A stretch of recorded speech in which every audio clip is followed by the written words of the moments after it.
RG one ఏరియాలోని CSP 1 GDK 11 ఎంక్లేవ్లలో కార్మికులతో సొంతిల్లు అమలుపై అభిప్రాయ సేకరణ కోసం ఓపెన్ బ్యాలెట్ నిర్వహించడం జరిగింది. ఈ సందర్భంగా నాయకులు మొండే శ్రీనివాస్ మాట్లాడుతూ సింగరేణి వ్యాప్తంగా ఆర్జీవన్లో ఈ రోజు నిర్వహిస్తున్న సొంతింటి అమలుపై ఓపెన్ బ్యాలెట్ కు కార్మికుల నుంచి పెద్ద ఎత్తున స్పందన లభిస్తుందన్నారు. కార్మికుల అభిప్రాయం మేరకు సింగరేణి యాజమాన్యం రాష్ట్ర ప్రభుత్వం కలిసి కార్మికుల చిరకాల కోరిక సొంతింటి కల నెరవేర్చాలని డిమాండ్ చేశారు.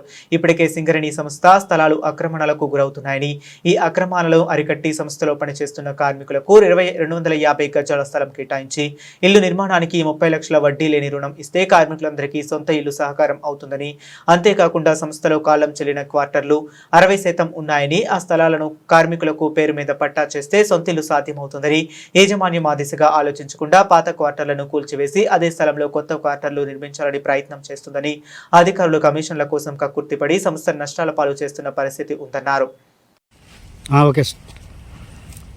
సింగరేణి కాలరీస్ ఎంప్లాయీస్ యూనియన్ సిఐటియుగా ఈ నెల 11, 12 తేదీలలో సింగరేణి వ్యాప్తంగా సింగరేణి కార్మికుల సొంతిల్లు అమలు కోసం ఓపెన్ బ్యాలెట్ కార్మికుల అభిప్రాయ సేకరణ చేయడం జరుగుతూ ఉంది.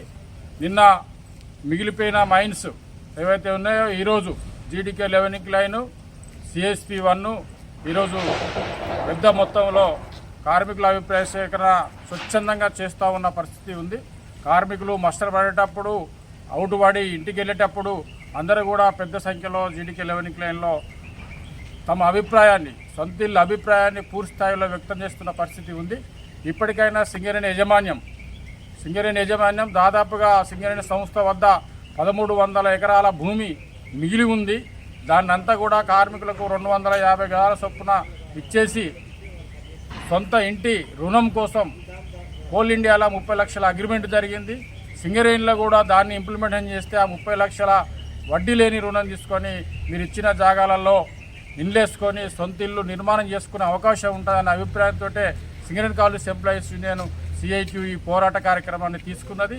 అంతేకాకుండా సింగరేణిలో 40,000 మంది పైచీలకు కార్మికులు ఉంటే 50,000 పైన పైచీలకు కోటార్స్ ఉన్నాయి.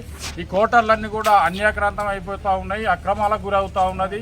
మిగిలిపోయిన ల్యాండ్ అంతా కూడా ఇతరతలకు ఆక్రమించుకున్న పరిస్థితి కూడా ఉంది. పెద్ద పెద్ద బడా వ్యాపారస్తులు కూడా ఆక్రమించుకొని గోదావరిఖని లాంటి పట్టణంలో, ఇతర పట్టణాలలో వ్యాపారం చేసుకుంటున్న పరిస్థితి కూడా ఉంది.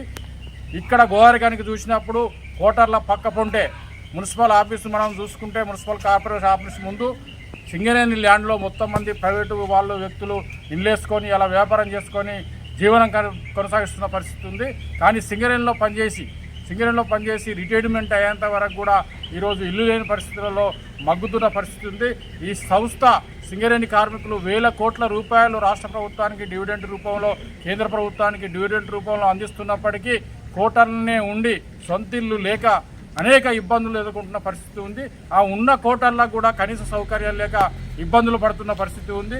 కోటర్ తీసుకున్నందుకు అలవెన్సుల పేరుతోటి 1000 రూపాయలు రికవరీ చేస్తున్నారు. కాబట్టి ఆ 1000 రూపాయల రికవరీ ఏదైతే చేస్తూ ఉన్నారో మాకు సొంతిల్లు అమలు చేస్తే ఆ రికవరీ బ్యాంకు లోన్గా పెట్టుకొని మా ఇల్లు నిర్మాణానికి అవకాశం ఉంటుంది. కాబట్టి సింగరేణిలో మిగిలిపోయిన ల్యాండు, అలాగే మిగిలిపోయిన కోటర్స్ ఇవన్నిటిని కూడా ఒకసారి స్టడీ చేసి కార్మికులందరికీ సొంతిల్లు అమలయ్యే విధంగా యాజమాన్యము, ప్రభుత్వం చర్యలు తీసుకోవాలనే ఈరోజు ఈ 2 రోజులు కూడా బ్యాలెట్ ఉద్యమ కార్యక్రమం చేపట్టినాం.